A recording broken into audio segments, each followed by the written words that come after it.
The Lord be with you. And may Almighty God bless you, the Father, and the Son, and the Holy Spirit. Amen. While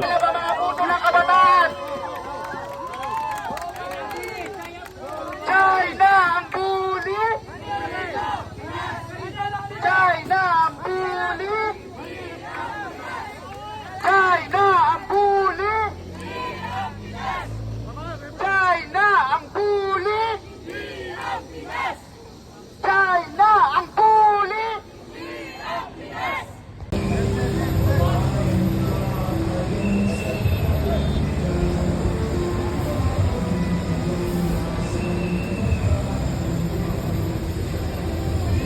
Ang susunod po na mag-aaral ng bulaklak.